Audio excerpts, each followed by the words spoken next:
Hello and welcome back. I'm your friendly neighborhood technician. Today we are going to do a puncture repair on the wife's Camry. But before we do that, remember, give me the thumbs up, hit subscribe, and make sure you hit the notification icon so you get notifications when I post a new video.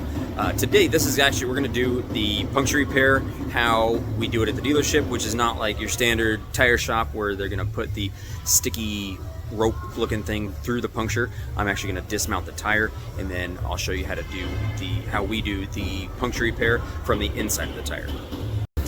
Alrighty, here you can see the puncture is a T25 Torx screw, looks like, or bolt. I can't really tell by the threads, but it's right there. And so a couple of things we want to look for is we want to look for the location of the puncture, because if it's too far towards the outside of the tire, it's on its outside shoulder, we cannot do a repair on it, because the patch you can see right here that we're going to put in through the inside, you don't want it to actually curve on the inside of the tire, so you want it as flat as possible. But this one right here, you can see, is this right here is the limit actually. We do puncture repairs within this space right here between that and right there, so it is barely within. Also, what we want to look for is the angle of the puncture.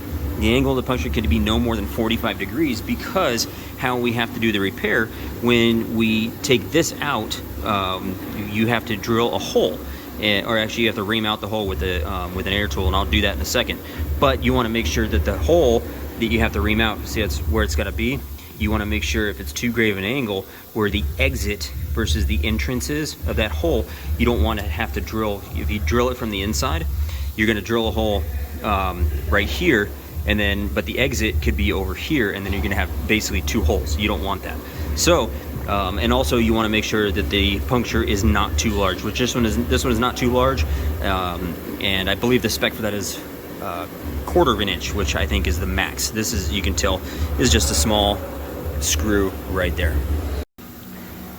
Also, forgot to mention, we do not repair run flat tires. This is not a run flat, so I will go ahead and repair it, but I'm going to go ahead and mark this right there. You can see right there. So I'm going to go ahead and remove that puncture.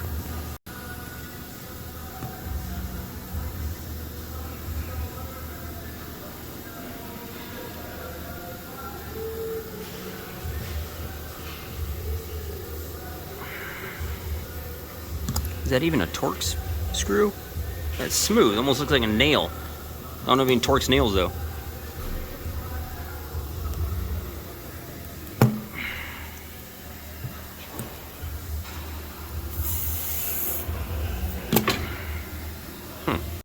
Need a little bit of a fulcrum.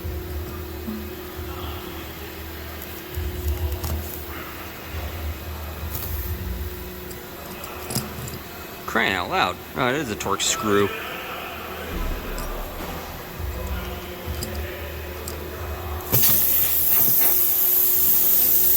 Yep.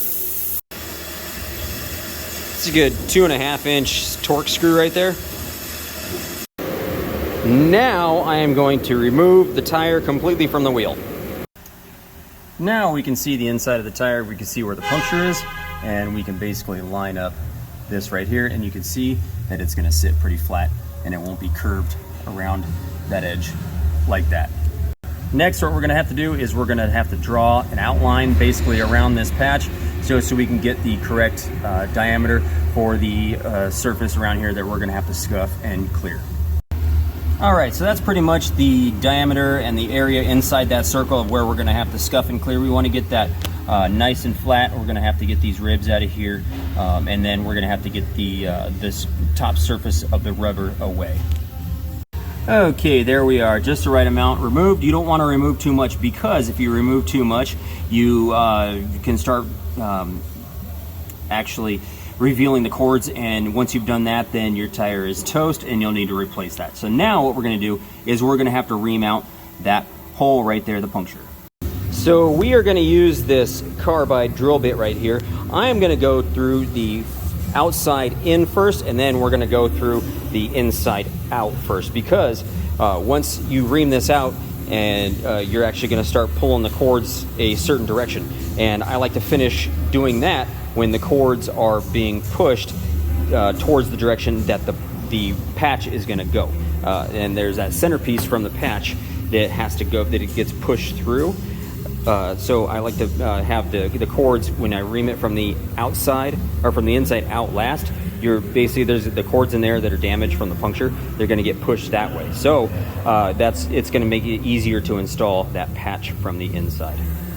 And you don't want to do this too much because you don't want to just bore a big old hole in there and start melting the tire and stuff like that. So I do a good 1, 2, 3 from the outside, then 1, 2, 3 from the inside. 1, 2, 3. That's it. And then from the inside,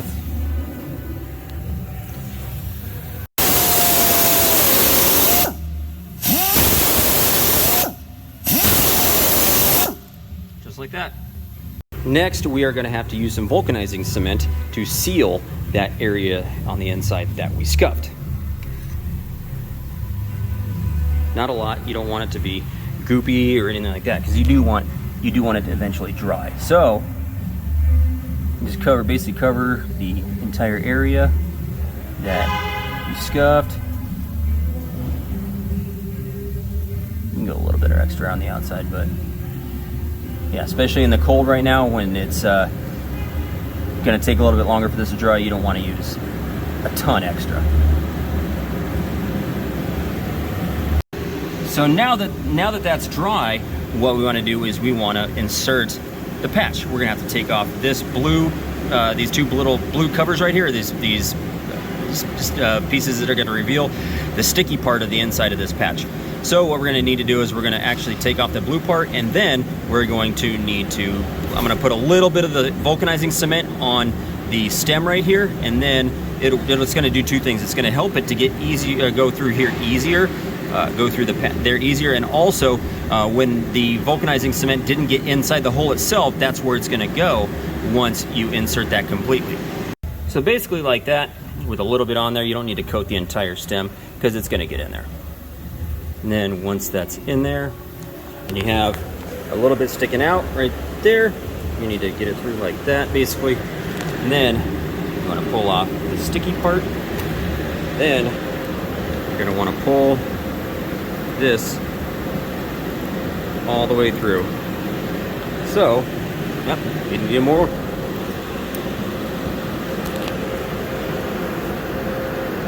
There you go. And it looks like that. I need to help it a little bit more. There we go. Just like that. Now that it's all pulled in, now we're going to need to seal this to the inside of the tire. We're going to need to take a roller. We're going to go over that a bunch of times and make sure it's all nice and flat. Use our fulcrum from before and basically go over this a bunch of times. Up and down, different angles.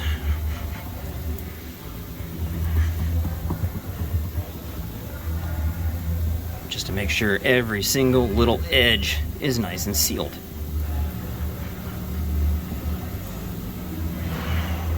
Now that we can see that all the edges are nice and sealed, what we got to do is, you can't really tell, but there is a plastic coating, or it's a plastic wrap basically on the inside of this that we have to remove.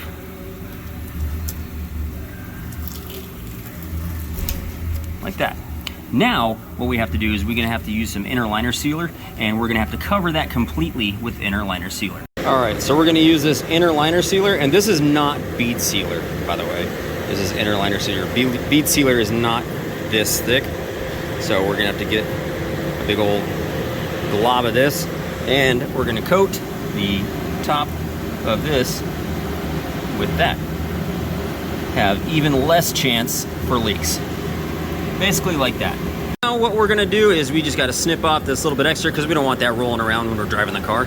We don't need to yank this out and stretch it or anything like that. We just need to cut it off. If it'll cut off. Come on. Something like that. There we go. And that little bit's fine. So now what we're going to do is we're just going to mount this tire back up, and we're going to balance it, and we're going to throw it back on the car. So that's it. If anybody was wondering the difference between a tire shop flat repair and a Mercedes dealership flat repair, that was it. you can see there's a lot more involved with the Mercedes flat repair. We don't do it for free, but you do get what you pay for pretty much. It's not expensive, but still, you still get what you pay for, and it is a lot better and more reliable flat repair. So that's pretty much it. So as you can see, I'm parked in the no parking zone, so I need to go get out of here.